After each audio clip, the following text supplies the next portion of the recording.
चीनी, जो हर घर के डेली रूटीन की ज़रूरत है, अब आम आदमी की जेब पर भारी पड़ रही है। त्योहारों के ठीक पहले चीनी के दाम में तेज उछाल ने चिंता बढ़ा दी है।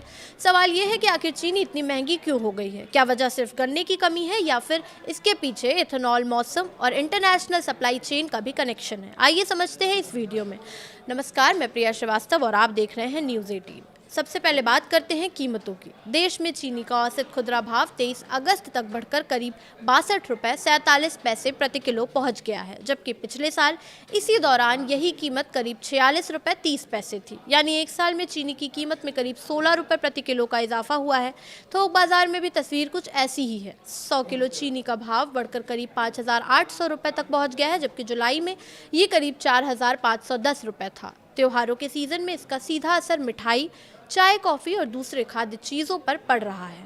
अगर बात करें चीनी महंगी होने की असली वजह की, तो सरकार के मुताबिक इसकी सबसे बड़ी वजह है गन्ने की कम रिकवरी। इस साल गन्ने का उत्पादन अच्छा होने के बावजूद उससे चीनी उतनी नहीं निकली जितनी उम्मीद थी। चीनी की रिकवरी रेट घटकर 8.91% रह गई है, जबकि पिछले साल ये करीब 9.7% थी। यानी 100 किलो गन्ने से पहले जहां करीब 9.7 किलो चीनी निकल रही थी, इस बार करीब 8.91 किलो ही चीनी मिली है। और इसके पीछे एक बड़ी वजह बताई जा रही है रेड रॉट बीमारी। रेड रॉट को गन्ने का कैंसर भी कहा जाता है। ये एक फंगस से होने वाली बीमारी है जो गन्ने के तने को अंदर से नुकसान पहुंचाती है। इससे गन्ने का वजन और गुणवत्ता घटती है और चीनी निकालने की क्षमता भी प्रभावित होती है। वहीं एक दूसरा बड़ा फैक्टर है मौसम। सरकार ने अल नीनो के प्रभाव को भी गन्ने की पैदावार और चीनी उत्पादन पर असर डालने वाली वजहों में शामिल किया है। कम बारिश और मौसम में बदलाव का सीधा असर गन्ने की फसल पर पड़ता है।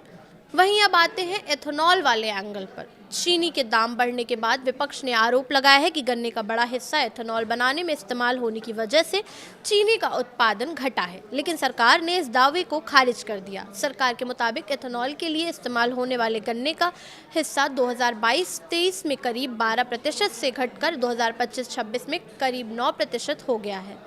साथ ही देश में बनने वाले इथेनॉल का करीब 3/4 हिस्सा अनाज, खासकर मक्के से तैयार हो रहा है। यानी सरकार के मुताबिक मौजूदा चीनी संकट को सिर्फ इथेनॉल से जोड़ना सही नहीं है। चीनी के बढ़ते दामों का एक और एंगल है मिडिल ईस्ट का तनाव और सप्लाई चेन। ईरान और मिडिल ईस्ट में तनाव के चलते अगर तेल और ईंधन की कीमतों पर दबाव बढ़ता है तो इसका असर डीजल, खाद, ट्रांसपोर्ट और चीनी मिल की लागत पर भी पड़ता है। यानी चीनी की कीमत बढ़ने के पीछे घरेलू उत्पादन के साथ साथ लागत और सप्लाई चेन का असर भी जुड़ जाता है। इसी बीच सरकार ने इस संकट से निपटने के लिए कई अहम कदम उठाए हैं।